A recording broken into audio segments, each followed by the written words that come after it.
attacking the rim, even against Wemby? Was it just a point of emphasis, like coming right at him? I mean, attacking the rim is just, is what I do. So regardless of who down there, I'm gonna try to finish. Third. Fun game here in the Twin Cities. Look at the moves by Edwards. Squash and slamming. Anthony Edwards skies. Are you kidding me, Ant-Man?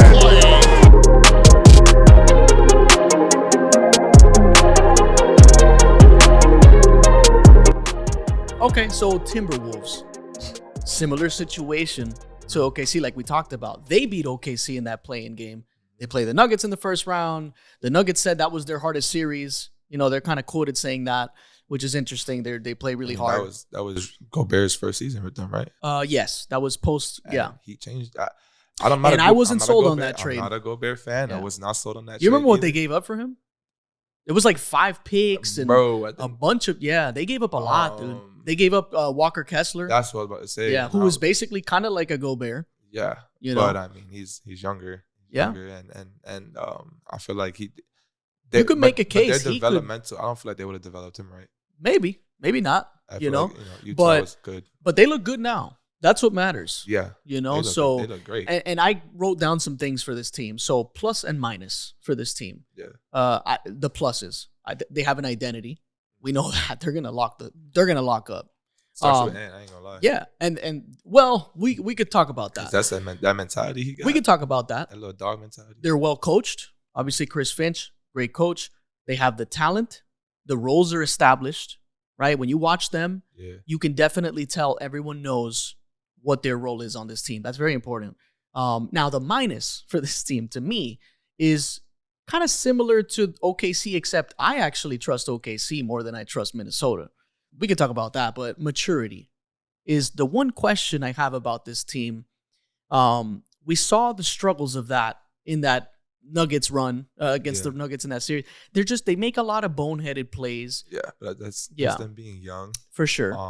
But OKC is so solid. I said that's them being young, but also they didn't have anyone really to come up under. Like their best players didn't have anyone to really grow under. Like again, Shea grew under the Pat CP, Bev for the about Pat Bev. 3-4 years. That's a good point. For about 3 years, I think, before he was traded. Yeah. I think he was traded his third year. And then got CP3, who's you know, he was there. He's gone to the finals. No, I think he went to the Suns after that. So he wasn't in the finals yet. But he's been deep into the playoffs. He's carried a team by himself. Ant-Man had Pat Bev for a season. Yeah. Which he learned a lot from Pat Bev. For sure. Defensively. Because defensively, from one season to the next, you see the difference. He's definitely taking a leap. And then from last season, he was getting better defensively. This season, he's a lot better defensively. Yeah. So I kudos to Pat Bev for being a good sure. teacher. And when you hear him talk, like he knows his shit about basketball. Oh, 100. Like his IQ is insane. Yeah. And he doesn't get enough credit for that. Which is why I agree. Which is why LeBron loved having him on the team. Like you need a Pat Bev on your team. You need that. Yeah. Like, you hate playing against him, but you love having him on your team. Yeah. I would love a Pat Bev, but I hate playing against Pat Bev. Yeah. People don't like playing against me, but they need that dude. But they like, damn, let's get coach. I got some team stats for you. Okay. Surprise, surprise. Defensive rating, they're number 1. We know that. Yeah. Now, here's something that I am happy to see about this team, because it's not something you see a lot with these young teams. Off-ball screen frequency. They're 4th in off-ball screens. So these guys are running just a ton of off-ball screens. Warriors still top 5 on weak side. The Warriors, I think they are top 5 actually. They love those off-ball screens for sure. And this is they're 4th in points per possession in that as well. That's so great. They're obviously efficient in what they're doing. They're 2nd in points in the paint, or no, they're 2nd in opponent points in the paint allowed. Mm-hmm. So like they don't let you score inside, and that leads me to this game shout out to Gobert for that. Gobert and Jaden McDaniels. Cat too still plays a little bit more defense. He plays hard. He fouls a lot, but yeah. But his effort level is more. Yeah. Because now he believes in his team. Before I feel like he just didn't believe in where he just wanted to get out of there. Yeah, that's a good point. And I feel like I love Jimmy, but he broke their confidence as well. Yeah. When he or he turned something on for them. Not for them. Cat still played soft. Well, that's true. That's true. Yeah, no, you're right. You're right. Ant came. Pat Bev came. Changed the culture a little bit. Yeah. Pat Bev to me is still a big loss. I feel like they could have kept him a little bit, but yeah, it is what it is. The interesting thing about this team, I watched them play several games this week just to prepare for this pod, but when I watched them play the Bucks recently, they killed the Bucks, but like just watching them smother. Poor Doc. Yeah, he's going through it. But watching them smother you in the paint. Yeah. And they're so lanky. With Jaden McDaniels, Mike Conley plays hard. Yeah, obviously, Ant, we talked about Ant. Rudy Gobert is going to get deflections. So it's like this team as a whole is so connected. And they get back on defense. Like, they get back. You're not getting transition on them. You get back. They get back. And watching them collapse on Giannis. And Giannis has been really good at like kicking out on collapses. He's gotten Gator blueprint. Gator blueprint. He's gotten so good at kicking out when the defense collapses. Yeah. And he couldn't do it against these Minnesota Timberwolves. They were just all over him. I mean, you go back and watch that game, and I'll have clips for this in the meantime, but they were just making it impossible for him to make passes out of that. Now, here are the bad things about the Minnesota Timberwolves. Offensive rating, they're 17th. You know, I think we had talked about that before. Yeah, and that just goes to show how far defense can take you. Now, assist to turnover ratio, they turn the ball over a lot. They're 26th in turnovers. Okay, they foul 19th. They're 19th in fouls per game, so they foul a ton. Part of that is the aggression, but Rudy and also Jaden McDaniels. He's also he used to be Rudy fouls a lot. He used to be one of them fouling guys. Yeah, he used to average like 4. So I have these numbers for you, and I'm glad you brought those names up. That shows that you know your stuff. So 3 guys on the Minnesota Timberwolves are in the top 20 in most fouls in the league. That's a lot. That's a lot of fouls. Now, Karl Anthony Towns. Gobert and Jaden. So Jaden McDaniels is 15th in fouls. Okay. Cat is 6th in fouls. And then you have Gobert 17th. So you have 2 guys in the 15th. Top 15 fouls. And then you have Gobert at 17th. So that's a lot of fouls. Top 5. Yeah. That's a lot of fouls. That's a big problem. They all for them. averaging like 4 fouls a game. No. Cat's at like 3. Jaden McDaniels is at like 3. I don't know the other ones. Those are the ones that I remember that's reading. Still a lot of 3 points you're giving. It's a lot of fouls. It's a lot of fouls, and they play aggressive. A lot of you play like that, you're gonna foul. You like to see it. Yeah. The only problem with Jaden McDaniels is that's been his problem his whole career. I think even since college, he's been like a super foul-prone guy. Same with Rudy. Yeah. Exactly. Yeah. Which is interesting. Again, but that's aggressive defense. That's wanting to play defense. Yeah. And, I want to talk about one of the most... But also undisciplined defense. Well, yeah, that's true. Because there's a lot of... 100%, yeah. There's a lot of lazy, like, trying to reach in. Yeah. Like, bro, like, you're not going to steal it from certain guys in this league. Like, just sit. Just stay solid. Sit, wait for them to make their move, follow them, beat them to the spot, cut them off, try and do whatever. This was... You mentioned Mike Conley. Because I had this written down. He's shooting well, too. Definitely an underrated trade last year. What's he shooting right now? He's at 40%. Yeah, from 3. I think he's like 44. He's at 44. Yeah, it's career high. Bro. Yeah, I know that. That's why I was like, what's his actual And number? I got some good numbers for Mike. So the Timberwolves traded for Mike Conley last year. Mm-hmm. Okay, this was the 3-team trade, the Lakers, Jazz, Timberwolves. And this was in February last year. So the Lakers got D'Angelo Russell, they got Jared Vanderbilt, and they got Malik Beasley. Okay, mind you, D'Lo is one of their veterans. Imagine that. So yeah, like, that's why they, exactly. The Jazz, they got Russell Westbrook's expiring contract, Juan Toscano Anderson, Damian Jones. T-Wolves, they got Mike Conley, Nickeil Alexander-Walker, who I'm also going to talk about, who is just a point of attack defender as well. Nickeil Alexander-Walker has been awesome for them. You put him on like anyone between. He's for sure 1 and 3. Yeah, and so they got Nickeil, they got Mike Conley, and 3 second-rounders. That's Shay's cousin, by the way. That's Shay's cousin. A lot of people don't know that. That's right. And so we get to Mike Conley, right?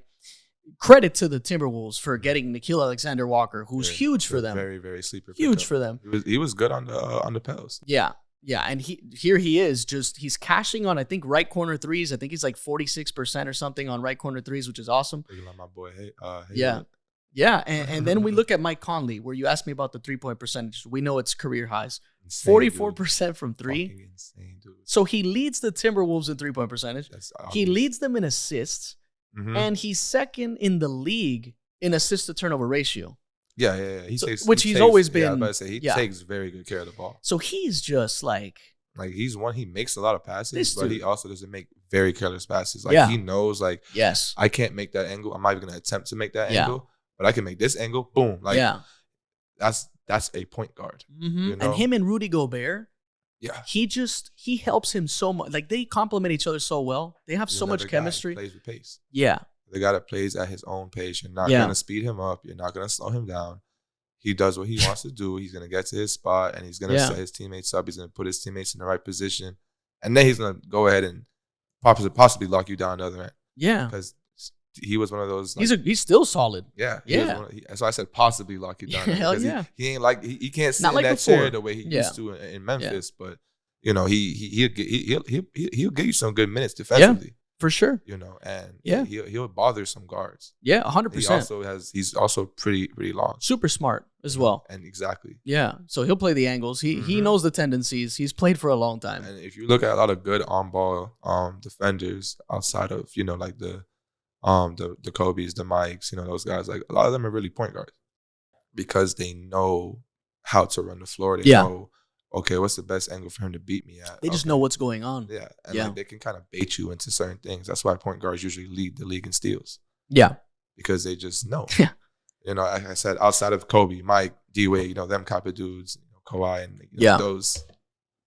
The upper echelon. Those guys, you know. But it's interesting because now you think about as a whole, let's put ourselves in the shoes of an opposing defense when you're guarding the Timberwolves. Mike Conley's running a pick and roll with Gobert. You're worried about the roll. So if you tag Gobert on the roll, you're leaving either a Naz Reid. Mike Conley got one of the best float games in the league too. He's got the floater. He can shoot. Obviously, he's lights out from three. Want him to shoot. He's a great passer. Amazing. He's gonna find the windows. Mm-hmm. So you're worried about the Gobert lob threat. You're worried about the Conley threat itself, wherever he's going to be. Whatever he's going to do.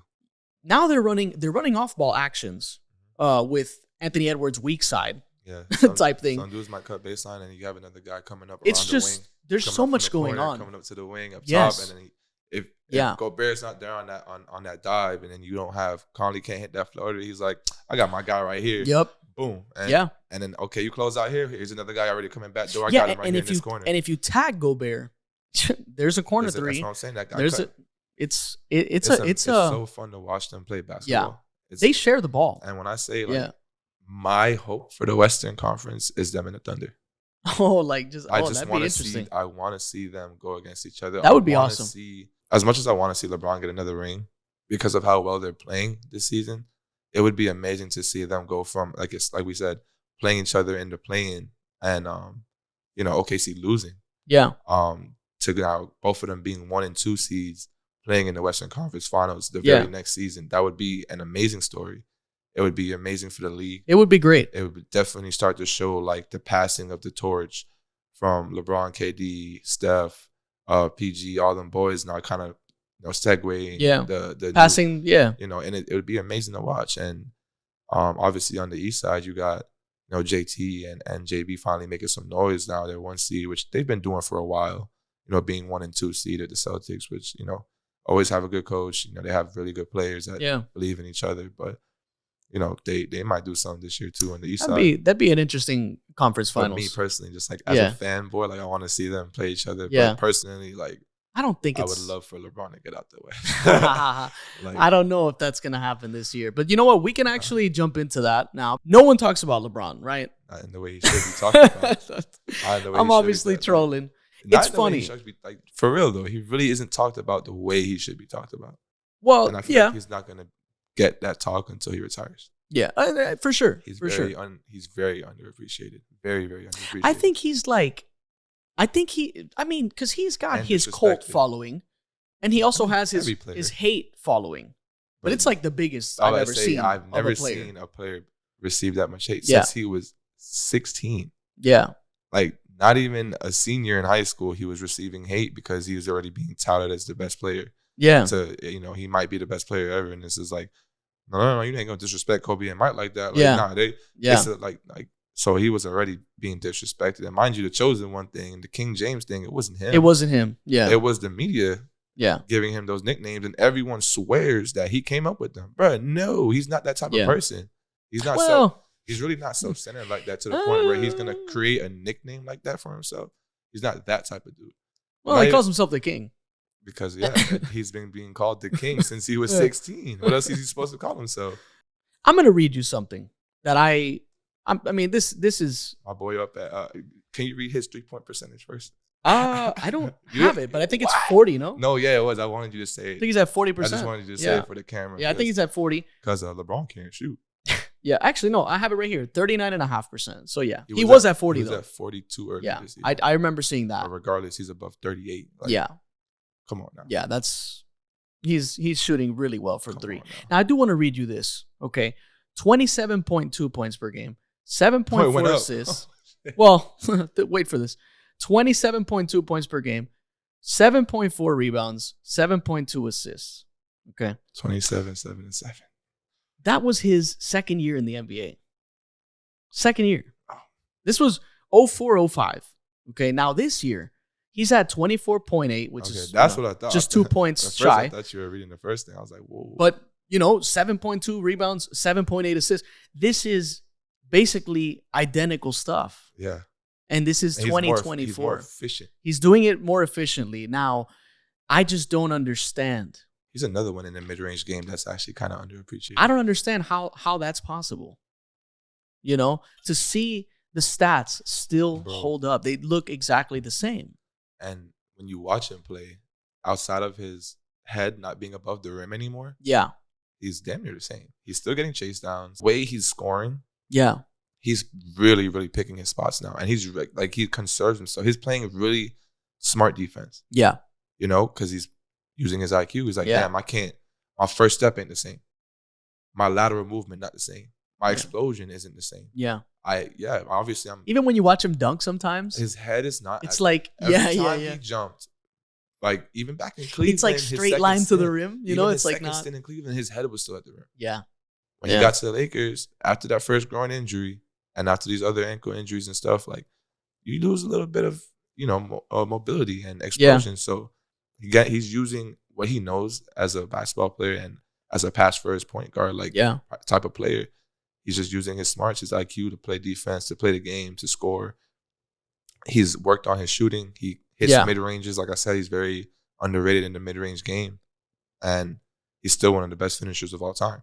Oh, for sure. No doubt about that. Arguably the best, outside of Kyrie. I'm not going to count Kyrie. Might just be the best finisher, especially under the rim. But LeBron being 39, 21st season. 21st season. 21st season doing what he's doing. Yeah. And it's still being counted on to bring them to the promise. And still all NBA. And now that there's positionless voting this year, he's going to make the cut. He has to. He's going to make the cut. He has to. He's performing so well. And obviously the Lakers aren't where they want to be. They're, 9th, I think? And at 39 years old, he's second in fast break points. That boy had a 30-20 game. He's under Giannis. Giannis is number 1 in fast break points.